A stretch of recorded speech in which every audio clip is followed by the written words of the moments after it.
please let me know if the screen is visible to all of you?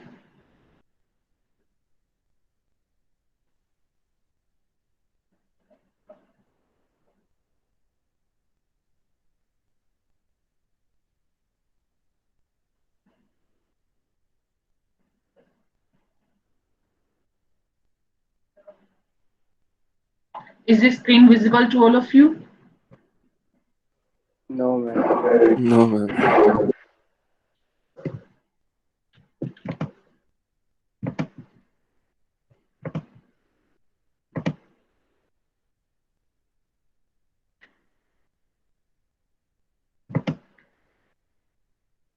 Screen is visible?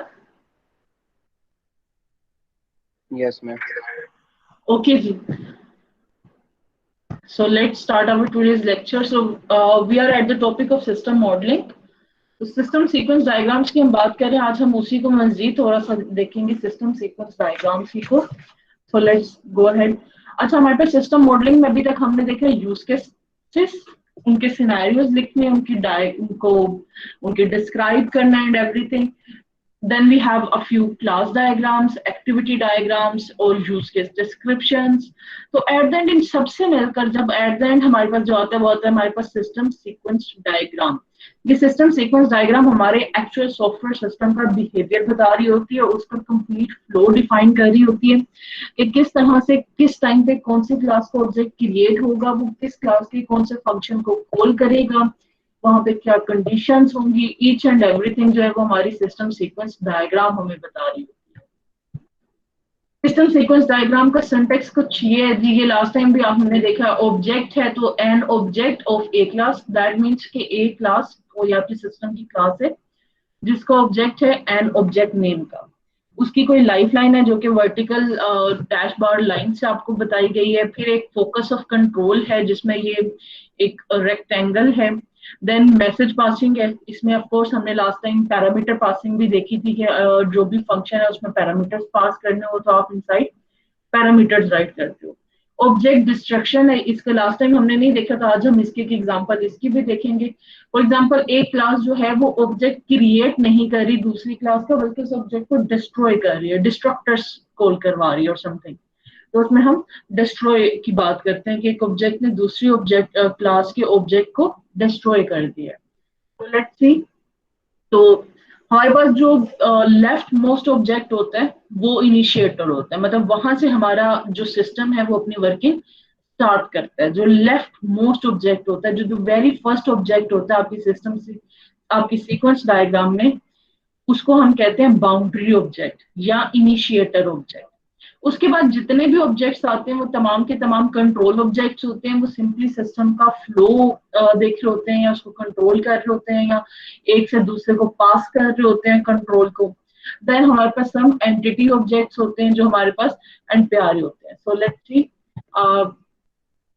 Difference object creation की हमने बात की कि एक class जो है वो दूसरे क्लास के ऑब्जेक्ट को क्रिएट कर रही है।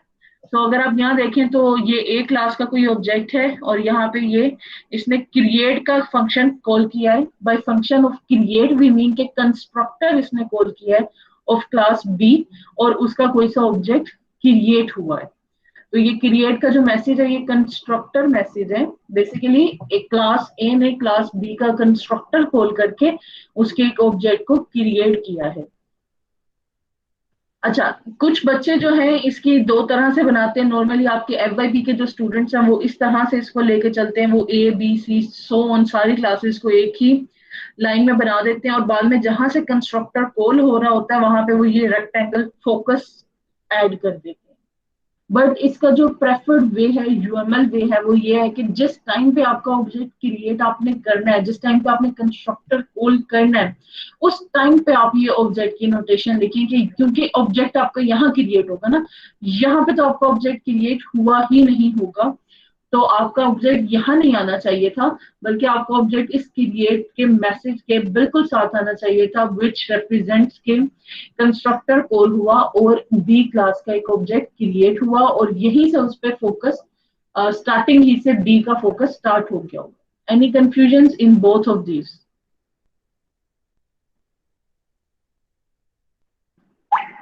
Any confusion class?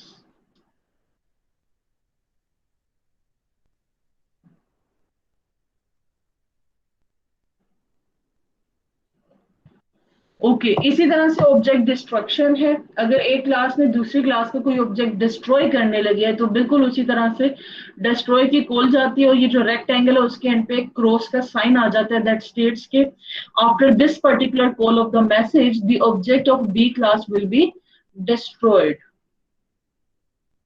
Control information तो सिंटैक्स मतलब कोई एक्सप्रेशन या message label, the message is sent only if the condition is true. तो फॉर एग्जांपल ये कह रहा है कि आप अगर आपने कोई मैसेज पास करना है लेकिन उसके स्टार्ट पे आप कोई सी कंडीशन इम्पोज करना चाहते हो, आप उसके फ्लो को कंट्रोल करना चाहते हो कि अगर ये पर्टिकुलर कंडीशन हो तो ही ये मैसेज कॉल हो, तो आप साथ में कंडीशन लगा देते हैं। सो फॉर एग्जांपल ये कह रहा है कि ऑब्जेक्ट 1 से क्लास से और क्लास दूसरी उसके ऑब्जेक्ट 2 को कॉल जा रही है कैलकुलेट के फंक्शन की, but only in the scenario जब x लेस देन 15 है। तो अगर x की जो वैल्यू है वो लेस देन 15 होती है, ओनली देन ये वाली मैसेज कॉल प्रोसीड होगी, अदरवाइज ये वाली मैसेज कॉल प्रोसीड नहीं होगी। Is that clear class? Yes ma'am. Okay बिल्कुल इसी तरह अगर x लेस देन 15 है तो क्लास का obj2 को कॉल जाएगी कैलकुलेट की, बट अगर x ग्रेटर देन 20 है तो क्लास की ऑब्जेक्ट 3 के साथ कैलकुलेट की कॉल जाएगी। तो मतलब आप जितने भी जिस तरह की भी कंडीशंस आप लिखना चाहते हो जस्ट मेक श्योर कि वो सबके सब एक्सप्रेशंस हो। बाय एक्सप्रेशंस वी मीन कि वो ट्रू और फॉल्स पे इवेलुएट हो सकती हो, आइदर वो ट्रू या आइदर वो फॉल्स पे जा सकती हो। तो ट्रू या फॉल्स करने के बाद आप उन एक्सप्रेशंस को जो भी आपकी कंडीशंस हैं आप उनको राइट करके तो इस तरह से अपने सीक्वेंस डायग्राम्स में कॉल्स को हैंडल कर सकते हो, उनको कंट्रोल कर सकते हो, उनको कंडीशन कर सकते हो। तो सीक्वेंस डायग्राम में अच्छा कंकरेंसी भी हमने बात की थी कि कंकरेंट काम भी हो सकते हैं। फॉर एग्जांपल ये कोई कंडीशन नहीं लगी ना इस कैलकुलेट के साथ ना इस कैलकुलेट के साथ, ये वाला कैलकुलेट obj2 के साथ भी कॉल हो रहा है, obj3 के साथ भी कॉल हो रहा है, और बिल्कुल एक सेम इंस्टेंट पे कॉल हो रहा है। अब देखिए बिल्कुल सेम टाइम इंस्टेंट है, ऐसा नहीं है कि कैलकुलेट ये वाला यहाँ पे कॉल हुआ और उसके बाद आके इस वाले कैलकुलेट की कॉल यहाँ से जा रही है, नहीं सिंगल पॉइंट से कॉल जा रही है दोनों कैलकुलेट। तो दैट मीन्स ये दोनों कैलकुलेट जो है ये कंकरेंट कॉल होंगे, सेम टाइम पे कॉल होंगे, ये पैरेललिज्म में चल रहे होंगे, एक साथ ही obj2 कैलकुलेट कर रहा होगा और उसी टाइम पे obj3 भी कैलकुलेशन कर रहा होगा। तो इनको हम कहते हैं कंकरेंट मैसेजेस। तो कंकरेंट मैसेजेस का जो पॉइंट होता है जिससे वो इनिशिएट होते हैं वो सेम पॉइंट होता है, like this is the single point जिससे ये दोनों मैसेजेस जो हैं ये इनिशिएट हुए हैं। Any confusion in understanding the concurrency and the controlled messages?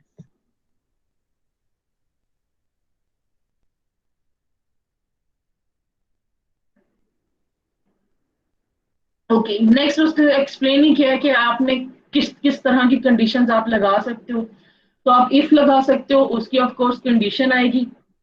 If के साथ आप एल्स भी लगा सकते हो, ऑफ कोर्स इफ के साथ कंडीशन होगी और एल्स जो होगा वो नीचे एक पूरा बॉक्स बना देंगे। नेक्स्ट हम एग्जांपल देखेंगे, उसमें हम देखेंगे कि एल्स को कैसे रिप्रेजेंट करना है। बेसिकली डॉटेड लाइन होती है जिससे आप इफ में इफ को एल्स से सेपरेट कर रहे हो। इसी तरह से आपके पास लूप होता है, आप एक सर्टन नंबर ऑफ मैसेजेस को या एक certain flow of the system को एक लूप में लेके जा सकते हो, फिर आप ये कह सकते हो कि ये अगेन एंड अगेन होते रहेंगे अनटिल अनलेस ये वाली पर्टिकुलर कंडीशन मीट होती रहती है या हो नहीं जाती, what ever the condition. So for example यहाँ पे हमारे पास एक दो एग्जाम्पल्स हैं, बेसिकली ये लूप है। तो लूप कह रहा है कि यहाँ से ऑर्डर उन्होंने डिस्पैच किया और ये लूप का एक बॉक्स लग गया कंप्लीट। ये इस बॉक्स की बाउंड्री अगर आप देखें, इस बाउंड्री में वो कह रहा है कि for each line item, it means कि जब तक आपकी लाइन आइटम्स एग्जिस्ट करती हैं तब तक ये लूप चलेगा। तो फॉर ईच लाइन आइटम वो कह रहा है कि अगर उसकी वैल्यू जो है वो ग्रेटर देन 10,000 है, if value is greater than 10,000 तो उसको डिस्पैच करेगा केयरफुल डिस्ट्रीब्यूटर। बट अगर वैल्यू ग्रेटर देन 10,000 नहीं है विच मीन्स एल्स में जाएगा। तो देखें ना ये हॉरिजॉन्टल डैश लाइन के साथ उसने सेपरेट किया हुआ है, तो एल्स में आएगा। अगर वैल्यू ग्रेटर देन 10,000 नहीं है तो डिस्पैच कौन करेगा? रेगुलर डिस्ट्रीब्यूटर डिस्पैच करेगा। तो ये ओल्ट वाला जो आपको बॉक्स नजर आ रहा है बाउंड्री, ये आपका इफ एल्स है, और ये जो आउटर है ये आपका लूप है। सो दैट मीन्स कि हर लाइन आइटम के लिए वो चेक करेगा कि क्या उसकी वैल्यू ग्रेटर देन 10,000 है। अगर है तो वो डिस्पैच करेगा केयरफुल, अगर नहीं है तो डिस्पैच करेगा regular. So once this particular loop and this if else are done, और हर लाइन आइटम के लिए ये चीज प्रोसेस हो गई है, तो आप नीचे आएंगे need confirmation. Do we need confirmation? तो हम उसको कंफर्म करने के लिए मैसेंजर के को एक कंफर्मेशन पास आउट कर देंगे। Is that clear class? इस तरह से आपने अपनी सीक्वेंस डायग्राम में, अगर आपने कहीं पे लूप इंसर्ट करना है तो आप इस तरह से इंसर्ट करेंगे, अगर आपने इफ एल्स कंडीशंस इंसर्ट करनी तो आप इस तरह करेंगे, अगर आपने एक सिंपल कंडीशन इंसर्ट करनी है तो ये कंडीशन आप simple. Any confusions class? No ma'am. Okay जी। अब अभी तक जो हमने स्टडी किया था वो सीक्वेंस डायग्राम थी, उसमें आप ऑब्जेक्ट्स की बात कर रहे थे, और उसमें आप हर ऑब्जेक्ट के फंक्शंस, मैसेजेस, इन सब की बात कर रहे थे। अब हम बात करने लगे system sequence diagram. There is a difference between both class, याद रखिएगा। जब आप सीक्वेंस डायग्राम की बात करते हैं तो आप बात कर रहे होते हो कि ऑब्जेक्ट्स, क्लासेस के ऑब्जेक्ट्स, कौन कौन सी क्लास का ऑब्जेक्ट कब और किस टाइम बनेगा, कौन सा मैसेज कॉल होगा, एक्सेट्रा। जब आप सिस्टम सीक्वेंस डायग्राम की बात कर रहे होते हो तो तब आप सिर्फ और सिर्फ इंटरेक्शन की बात कर रहे होते हो कि आपका एंड यूजर जो है और आपका सिस्टम एज अ होल, इन दोनों के दरमियान का इंटरेक्शन कैसे होगा, दैट्स इट। उसकी अभी हम एग्जांपल भी नेक्स्ट देख लेते हैं। तो इसमें हम कहते हैं कि सिस्टम जो है उसको आप as an black box consider करते हो। मतलब अब सिस्टम सीक्वेंस डायग्राम में वी आर नॉट इंटरेस्टेड कि कौन सी क्लास का ऑब्जेक्ट किस टाइम पे जाके बनेगा, वी आर नॉट इंटरेस्टेड कि कौन सी क्लास का ऑब्जेक्ट किस टाइम पे बनेगा, या कौन इसकी क्रिएशन करेगा, या कौन इस ऑब्जेक्ट को डिस्ट्रॉय करेगा। वी आर ओनली इंटरेस्टेड कि एक एंड यूजर जो है वो हमारे सिस्टम के साथ इंटरेक्ट कैसे करेगा, कौन से मैसेजेस हैं जो हमारा एंड यूजर जो है वो हमारे सिस्टम को पास कर रहा होगा और हमारा सिस्टम उनको प्रोसेस कर रहा होगा। तो external actors that interact with the system events that the actors generate, SSD shows operation of the system in response to events in temporal order। अच्छा, नोटेशंस जो है वो सेम है। एसएसडी में भी अगर आपने लूप लगाना है, अगर आपने इफ एल्स लगाना है, अगर आपने कंडीशन लगानी है तो वो बिल्कुल आप उसी तरह लगाओगे जिस तरह हमने एसडी में लगाई है। दी ओनली डिफरेंस इज कि हम एसडी में क्लासेस के ऑब्जेक्ट्स के इंटरेक्शन में इंटरेस्टेड होते हैं, जबकि हम एसएसडी में external actors with system interaction में इंटरेस्टेड होते हैं। Class, any confusions in the difference of both? No ma'am. तो अगर आप ये देखें, ये एक बहुत जेनेरिक सी एसएसडी है जिसमें हम प्रोसेस सेल का एक सिनेरियो, एक यूज केस था जो आपने सिनेरियो लिखा, उसको हम एसएसडी में कन्वर्ट करने जा रहे हैं। तो हमने कहा कि सिस्टम ब्लैक बॉक्स है, the name could be next gen post but system keeps it simple, तो हम सिस्टम का नाम देंगे। आप यहाँ पे अपने सिस्टम का नेम भी लिख सकते थे, लेकिन सिस्टम भी लिख सकते हैं हम। ओके, और कॉलन लगा दिया and underline imply and instance के मतलब सिस्टम का कोई एक ऑब्जेक्ट है, क्योंकि जाहिर बात है सिस्टम का कोई ऑब्जेक्ट जनरेट होगा, वो स्टार्ट होगा, ऑफ कोर्स ये ऑब्जेक्ट किसी ना किसी क्लास का होगा। लेकिन चूंकि हम एसएसडी की बात कर रहे हैं तो हम उस क्लास में इंटरेस्टेड नहीं है, we are only interested in the system as a whole, तो हम सिर्फ सिस्टम की बात कर रहे हैं। तो एसएसडी में एक साइड पे आपका सिस्टम आता है, दूसरी साइड पे आपका यूजर आता है। यूजर आपका जौन सा भी आया, वो उसकी टाइप कौन सी है, वो कैशियर है, वो एडमिन है, वो एम्प्लॉय है, वो कस्टमर है, what ever the type of the user is, जो भी है वो आपने यहाँ पे लिख देनी है। तो this is an external actor to the system. ये वो एक्सटर्नल एक्टर है जो कि आपके सिस्टम को यूज कर रहा है इन वन वे और द अदर, बट वो इसको यूज कर रहा है। अब ये बॉक्स जो है, अब ये कैशियर आगे कहता है कि जी मेक न्यू सेल का एक मैसेज वो सिस्टम को पास करता है, मेक न्यू सेल, सिस्टम के पास मैसेज आता है। उसके बाद वो एंटर आइटम करता है कैशियर ही, उसमें आइटम आईडी देता है और उसकी क्वांटिटी देता है।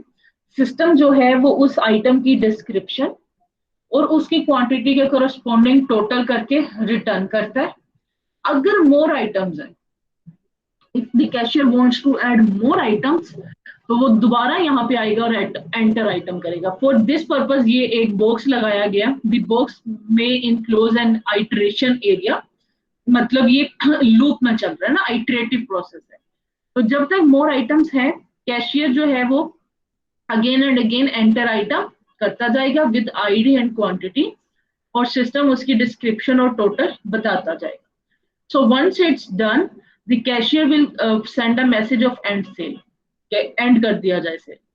जैसे सिस्टम को एंड सेल रिसीव होगा, सिस्टम जितनी आइटम्स ऊपर ऐड हुई हैं उन सबके टोटल को टोटल करेगा, उनमें टैक्सेस ऐड करेगा और कैशियर को रिटर्न कर देगा। This is the total amount. Cashier जो है वो मेक पेमेंट करेगा और उसमें वो कोई सी अमाउंट भेजेगा कि this much amount is have been received, वो सिस्टम के पास जाएगी। सिस्टम जो है वो उसकी चेंज ड्यू रिसिप्ट जनरेट करके कैशियर को रिटर्न कर देगा कि इतना चेंज देना और ये वाली कस्टमर की रिसिप्ट एंड दैट। तो ये आपके पास एक ऑर्डर की एक सेल का एक सिनेरियो था, बहुत ब्रीफ सा, जिसको आपने एसएसडी में इनक्लोज कर दिया। अब ये आपने किया कैसे? बहुत सिंपल, आपने पहले इसका यूज केस आइडेंटिफाई किया, उसका सिनेरियो लिखा जो आप 5-6 लाइंस में लिख लिया लेट से डिस्क्रिप्टिव में, और बाद में आपने बहुत आसानी से उसको कैशियर और सिस्टम के एसएसडी में कन्वर्ट कर दिया by making some messages. Class is that clear?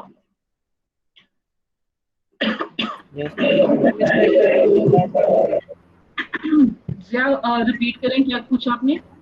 Activation बार नहीं होती इसमें? नहीं बच्चे, इसमें नहीं आएगी। इसमें इनका इंटरेक्शन थ्रू आउट चल रहा होता है ना।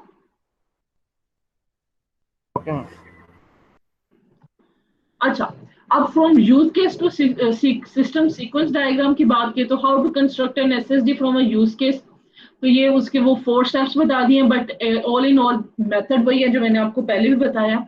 तो एनीवेज ये कहता है कि draw system as black box on right side, बिल्कुल इस तरह से जिस तरह ये इसने सिस्टम को ड्रॉ कर दिया। Then for each actor that directly operates on the system, draw stick figure and a lifeline. तो ये स्टिक फिगर आ गई, उसका नेम आ गया, और ये उसकी डॉटेड लाइफलाइन आ गई।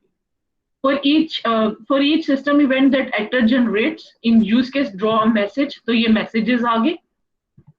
And then optionally include use case text to left of diagram। अगर आप उसको explain करना चाहते हो कि ये use case के कौन से वाले interaction को ये message show कर रहा है, तो आप बिल्कुल sites पे जिससे इन्होंने यहाँ पे notes add किए हुए, आप भी इसी तरह से add करके बता सकते हो कि basically ये वाला जो message है ये use case के इस वाले interaction को show करता है।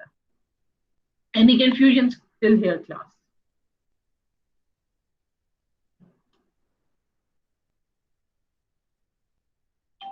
Any confusion still here? No, ma'am. Okay. अब ये वंस अगेन उसने यूज केस आपको साथ में बता दिया, और आपकी डायग्राम वही है। तो अब इसमें अगर आप देखें तो उसने कहा कि देखें, customer arrives at a POS checkout with goods and और services to purchase, cashier starts a new sale, तो ये मेक न्यू सेल और ये स्टार्ट न्यू सेल, मतलब स्टार्ट न्यू सेल के कोरस्पॉन्डिंग उसने मैसेज पास किया जी मेक न्यू सेल का। Cashier enters a new item identify, ये बिल्कुल enter item. System records new sale line item and present item description price and running total, तो ये return का बता रहे हैं। Cashier repeat steps 3 to 4 until indicates done, तो ये लूप लग गया। Then system presents total with taxes calculated, ये जो रिटर्न आ रहे हैं। Cashier tells customer the total and asks for payment. This make payment, customer pays and system handles the payment and everything. तो basically इसमें वो बताना ये चाह रहा है कि आप इस तरह से अगर आपने अपना एक यूज केस सिनेरियो लिखा हुआ है तो just take the use case scenario और उसको 1 by 1 इस तरह से आप एक प्रॉपर एक इंटरेक्शन में कन्वर्ट कर सकते हो। अच्छा, दोनों में डिफरेंस क्या है? इसको आपको कंप्लीट को रीड करना पड़ता है, there is too much text involved in this particular scenario. Whereas अगर आप इस डायग्राम को देखो तो इसमें सिंपल से नेम्स है। Make new sale that is descriptive in the nature. Make new sale बता रहा है कि कैशियर एक न्यू सेल इनिशिएट कर रहा है आपके सिस्टम पे, और कैशियर एक आइटम ऐड कर रहा है bye entering the item ID and it's quantity and everything. ठीक है, तो एसएसडी की एक अपनी सिग्निफिकेंस है और यूज केस की अपनी सिग्निफिकेंस है। Plus any confusion from converting from use case to SSD? No. अच्छा, रिपीटिंग है मैसेज, ये वही बात है जी जो लूप की आपको मैंने पहले बताई थी। तो आप या तो इस तरह से बॉक्स लगा सकते हो, या फिर आप स्टार लगा सकते हो और आगे कंडीशन बता सकते हो। हिस्टेरिक का भी मतलब यही होगा कि आप इस ये वाली जो आपका ये पर्टिकुलर मैसेज है, ये रिपीट होता जाएगा जब तक ये कंडीशन जो है वो ट्रू रहती है। तो जब तक कंडीशन मैच करती जाती है तब तक ये वाला मैसेज रिपीटली कॉल होता जाएगा, और जैसे ही खत्म होगा तो कंडीशन फॉल्स होगी तो ये मैसेज कॉल नहीं होगा और नेक्स्ट मैसेज पे मूव कर जाएगा। Clear class? Yes ma'am. Okay जी, मेंट केयर सिस्टम आपको याद हो तो यूज केसेस पढ़ते हैं तो हमने मेंट केयर सिस्टम की बात की थी। उसमें था व्यू पेमेंट इंफॉर्मेशन। तो हमारे पास एक बिल्कुल उसी की उसने एक डायग्राम आपको बना के दिए। तो उसने कहा कि ये हमारे पास कोई मेडिकल रिसेप्शनिस्ट है और हमारे पास कोई पेशेंट इन्फो है, मेडकेयर का डीबी है और ऑथराइजेशन है। अब जो हमारे पास यूजर है इट्स सेइंग व्यू इन्फो, वो पेशेंट की आईडी दे देता है। ये मेडकेयर डीबी से कहता है इन्फो दो और उसकी पेशेंट की आईडी और उसकी यूजर आईडी फॉरवर्ड कर देता है। ऑथराइजेशन होती है, ऑथराइजेशन का रिजल्ट आता है। तो अगर ऑथराइजेशन सक्सेसफुल है मतलब ऑथोराइज हो गया हमारा, तो फिर पेशेंट की इन्फो रिटर्न आती है। लेकिन अगर ऑथोराइजेशन फेल हो गई है तो हमारे पास आता है नो एक्सेस। तो ये इसमें वही वो इफ एल्स जो मैंने आपको पीछे बॉक्स करवाया था, ये वही उसने इफ एल्स यूज किया हुआ है। बिल्कुल इसी तरह से आप लूप यूज कर सकते हैं and anything that you want to use. और सिंगल कंडीशन आप ओपीटी में यूज कर सकते हो, ओल्ट यूज करके आप इफ एल्स यूज कर सकते हो, और लूप लगा के आप लूप की कंडीशन यूज कर सकते हो। इसमें तो किसी को कोई कंफ्यूजन तो अभी बता दें। लूप और if else and simple condition. जी मुझे नहीं समझ आई। हर बार रिपीट करें क्वेश्चन। नहीं समझ गए फिर तो लूप की। लूप की समझ नहीं आई? Yes ma'am. अरबाज ये लूप नहीं, ये तो इफ एल्स लगा हुआ है। लूप तो हमारी पीछे वाली स्लाइड्स में था, आपने मेरा ख्याल है लेट ज्वाइन किया है। Yes ma'am. चलो लास्ट पे रिमाइंड करवाना, I will go back to that slide और मैं आपको लूप दोबारा उससे एक्सप्लेन कर दूंगी। इसकी समझ आ गई है इफ एल्स की? तो नहीं समझ आ रही मुझे बिल्कुल भी। इफ एल्स की समझ आई है या इसकी भी नहीं आई? इसकी भी नहीं आई। इफ एल्स में वो सिंपल ये कह रहा है, ओल्ट एक उसने लगा दिया। ओल्ट का मतलब है कि ये इफ एल्स लगा होगा। वो कहता है कि अगर ये जो ऑथराइजेशन ने रिटर्न किया ना, अगर तो ये ओके है तो पेशेंट की इन्फो यहाँ से रिटर्न होगी। बट अगर ये फेल होगी ये ऑथराइजेशन तो एरर आ जाएगा। बिल्कुल उस तरह जिस तरह आप फेसबुक पे जाके अपना ईमेल और पासवर्ड देते हो, तो अगर आपका ईमेल और पासवर्ड करेक्ट होता है तो आप लॉगिन हो जाते हो, आपकी प्रोफाइल आ जाती है। लेकिन अगर आपका वो फेल हो जाता है तो वो आपको कहता है पासवर्ड इज इनकरेक्ट। ये वो इफ एल्स लगा हुआ है। Is that clear Arbaaz? Yes ma'am. अच्छा जी, ये एक और आपके सामने एक यूज केस का सिनेरियो है। Create new library user account. उसमें लाइब्रेरियन जो है वो रिक्वेस्ट कर रही है सिस्टम से to create a new online library account. फिर लाइब्रेरियन सिलेक्ट करती है लाइब्रेरी यूजर अकाउंट की टाइप। फिर लाइब्रेरियन एंटर करती है यूजर की डिटेल्स। फिर वो चेक करती है कि क्या यूजर क्रेडेंशियल्स को डेटाबेस में add on. Then the new library account is created. A summary of the new accounts detail are then email to the user. इसको अगर आपने एसएसडी में कन्वर्ट करना हो तो एक साइड पे आप लाइब्रेरियन रखेंगे, एक साइड पे आप जो है अपना सिस्टम रखेंगे, और वन बाय वन आप लिखेंगे क्रिएट न्यू यूजर, और फिर अकाउंट टाइप बताएंगे, मे बी स्टूडेंट या जो भी है। फिर उसकी डिटेल्स का एक मैसेज पास करोगे, फिर आप उसको डीबी सेव का एक मैसेज पास करोगे। फिर आप उस रिटर्न आएगा कि यूजर हैज बीन क्रिएटेड, और फिर उसकी समरी जनरेट हो जाएगी। Clear class? इसमें कोई मसला तो नहीं होगा जनरेट करने में? No ma'am. Any questions in today's lecture?